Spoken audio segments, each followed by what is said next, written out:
sahabat Radio Askara, salam sejahtera dalam kasih Tuhan Yesus. Saya Ratih Satiti akan menemani Anda dalam acara Kata dan Nada, mengurai makna, melukis rasa. Pokok perenungan kita pada edisi ini adalah bahagia orang yang lemah lembut. Diambil dari kitab Injil Matius pasal 5 ayatnya yang kelima. Ini adalah bagian dari firman Tuhan Yesus yang diucapkan pada pendahuluan khotbahnya di sebuah bukit di Galilea, Israel Utara sekitar 2000 tahun lampau. Ya, bagaimana kita mengerti makna ucapan ini? Pendeta Freddy Makitan, pembimbing tetap kita, akan menjelaskannya. Setelah itu, kita akan mendengarkan sebuah lagu berjudul Yesuslah Penghidupanku yang akan disampaikan oleh Christine Panjaitan. Oke, kita akan menyimak renungan ini terlebih dahulu, yaitu berbahagialah orang yang lemah lembut, karena mereka akan memiliki bumi.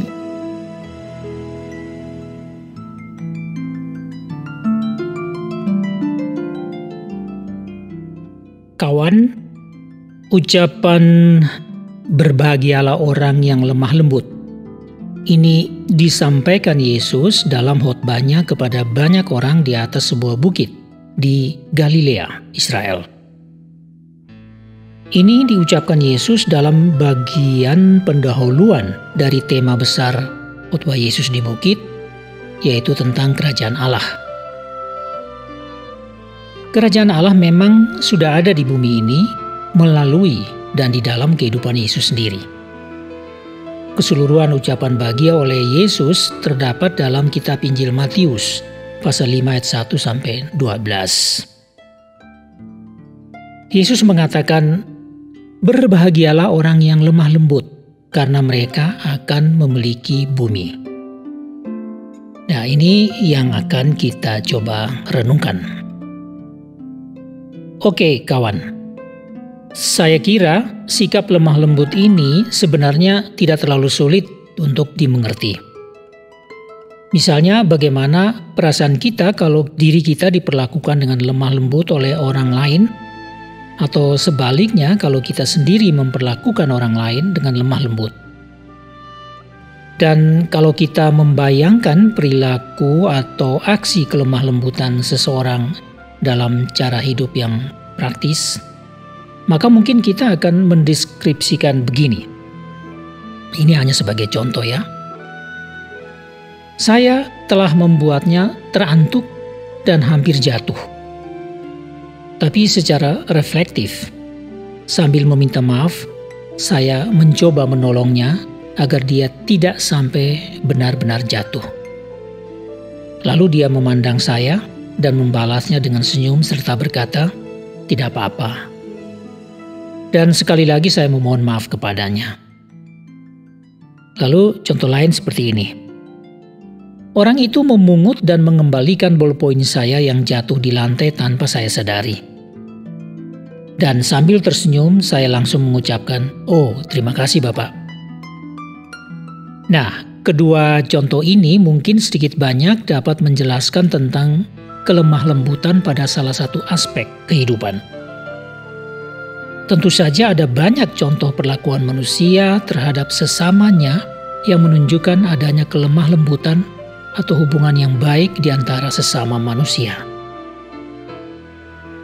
Lalu bagaimana dengan contoh dalam kutipan berikut ini? Dia datang, langsung duduk berhadapan dengan aku dengan wajah yang agak tegang bercampur marah, dan berkata kepadaku, "Kamu sekali-kali jangan kompromi dengan orang itu. Kamu akan terjebak dan ikut menanggung risiko perbuatan jahatnya." Dengan terkejut, hampir naik pitam pula, tetapi dengan sedikit malu, aku pun membalasnya. "Oke teman, aku mengerti. Thanks." Dia masih tetap menatap aku, namun aku langsung bangun dengan kemarahan dalam diam.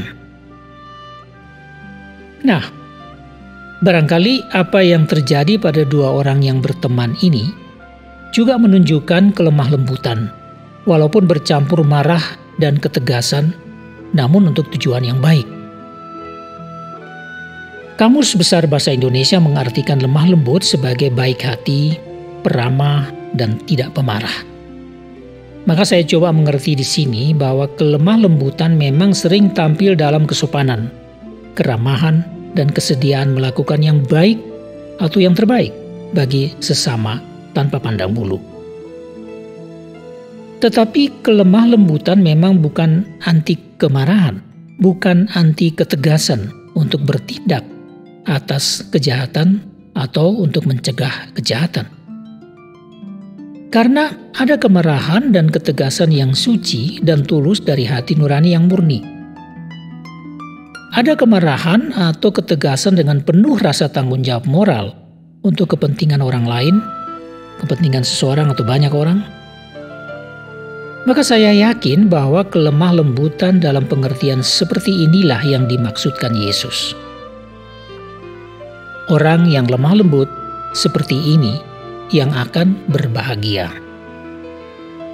Kelemah lembutan seperti ini didasarkan pada kasih dan peduli dalam hubungan antar manusia. Dalam konteks kehidupan orang Israel di zaman Yesus, Israel di bawah penjajahan kekaisaran Romawi, segala sesuatu sangat sulit dan tidak tahu kapan segala kesulitan dan penderitaan lahir batin itu akan berakhir. Seluruh rakyat Israel tidak berdaya. Maka kelemah lembutan adalah salah satu cara untuk bisa bertahan hidup. Meskipun tentunya amat sulit dilakukan secara praktis. Namun harus diakui, melawan ketidakbenaran atau ketidakadilan di bawah penjajahan yang bertangan besi dengan cara melakukan pemberontakan, itu akan jauh lebih buruk akibatnya. Nah, kawan, mengapa orang yang lemah lembut dikatakan oleh Yesus sebagai orang yang berbahagia? Menurut Yesus, karena mereka akan memiliki bumi. Logikanya, orang yang lemah lembut itu akan mendapatkan upah yang sudah tersedia bagi mereka. Upah itu adalah memiliki bumi. Dan karena mereka memiliki bumi, maka mereka menjadi manusia-manusia yang berbahagia. Lalu, apa arti memiliki bumi? Ini adalah suatu kiasan tentang adanya sebuah kehidupan di mana saja di seluruh dunia. Jadi orang-orang yang lemah lembut akan memiliki suatu kehidupan baru di tengah dunia yang real sekarang ini, sekalipun kejahatan masih merajalela di semua lini dan strata kehidupan. Orang-orang yang lemah lembut tetap dicari dan dibutuhkan dunia. Mereka akan dihormati dan disegani oleh siapa saja sekalipun mereka masih tersembunyi atau belum dikenal orang. Orang yang lemah lembut seakan memiliki hak dan kebebasan yang luas untuk melakukan hal yang benar. Bahkan pada orang-orang yang lemah lembut ini ada semacam kuasa, yakni kuasa yang mereka peroleh karena kebenaran. Oleh kebenaran dan di dalam kebenaran yang berasal dari Allah. Kehidupan orang-orang yang lemah lembut bagaikan terang yang menerangi tempat-tempat yang gelap, sehingga mereka dapat membedakan yang benar dari yang salah, yang baik dari yang jahat. Kehidupan mereka memiliki energi ilahi yang memberi pengaruh positif bagi dunia dan membawa kebaikan kepada orang-orang lain di setiap kesempatan dalam setiap situasi. Sekalipun kehadiran atau kehidupan orang-orang yang lemah lembut di tengah-tengah dunia ini dapat ditantang dan hampir selalu ditantang akibat kejahatan yang masih merajalela, namun kebenaran dan kebaikan yang mereka bawa tidak mungkin disangkali oleh siapapun. Kebenaran dan kebaikan yang tampil dalam kelemah lembutan akan selalu memiliki jalan dan terobosan sehingga memberi pengaruh untuk mengubah dunia ini menjadi lebih baik, di mana kebenaranlah yang memerintah, seperti yang diharapkan penduduk dunia pada umumnya. Oke, saya ingin mengulangi lagi ucapan bahagia yang disampaikan Yesus ini. Berbahagialah orang yang lemah lembut, karena mereka akan memiliki bumi. Sesungguhnya kata berbahagialah ini juga merupakan sebuah kata perintah yang halus, sebuah ajakan dan sebuah pernyataan. Ini berarti kebahagiaan itu sebenarnya sudah ada, selalu tersedia, diberikan oleh Tuhan. Jadi, kita sebagai orang-orang yang beriman kepada Yesus, ambillah dan nikmatilah kebahagiaan karena kelemah lembutan itu. Sekalipun mungkin kita masih sedang berada dalam keadaan yang sulit.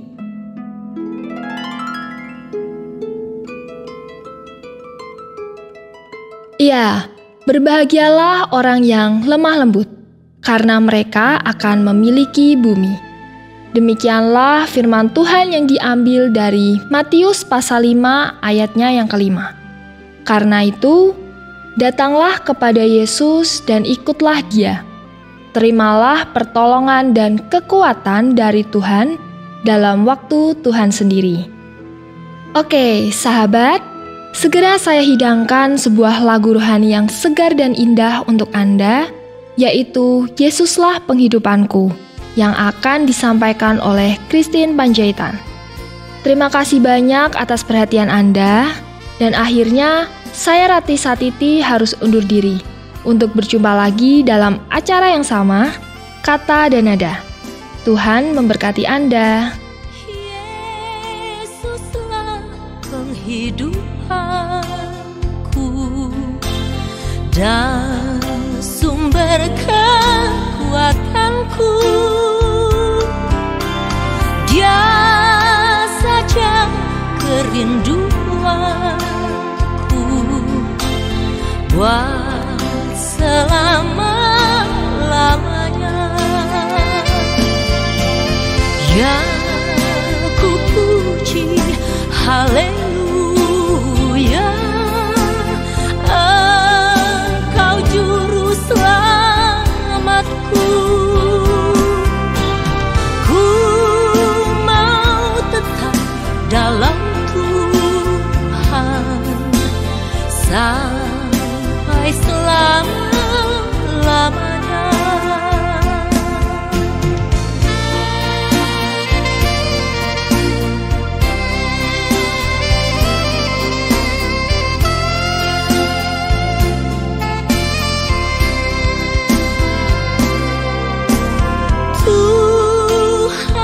Masuklah hatiku, kuasailah hidupku, dan ku kan puji nama-Mu sepanjang umur hidupku. Yang ku puji, haleluya, Engkau juru selamatku. Ku mau tetap dalam Tuhan sampai selama-lamanya.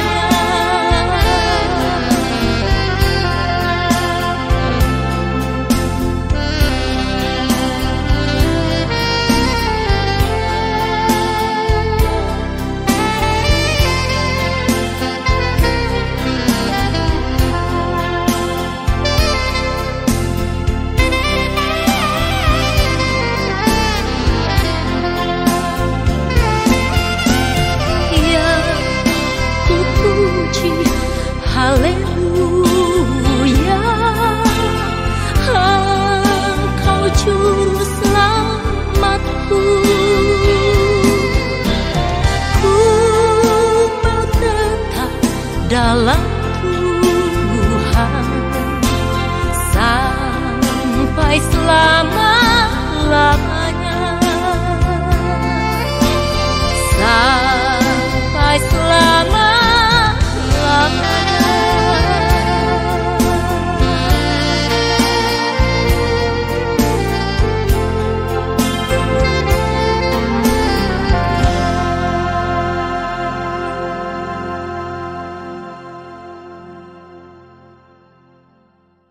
Terima kasih Anda sudah mengikuti program kami. Jika Anda diberkati, jangan lupa like, komen, dan share supaya Anda tidak ketinggalan setiap program terbaru kami. Jangan lupa juga untuk subscribe channelnya dan nyalakan loncengnya. Jika Anda ingin mendukung pelayanan kami, bisa melalui rekening kami berikut ini atau menghubungi kami di sini.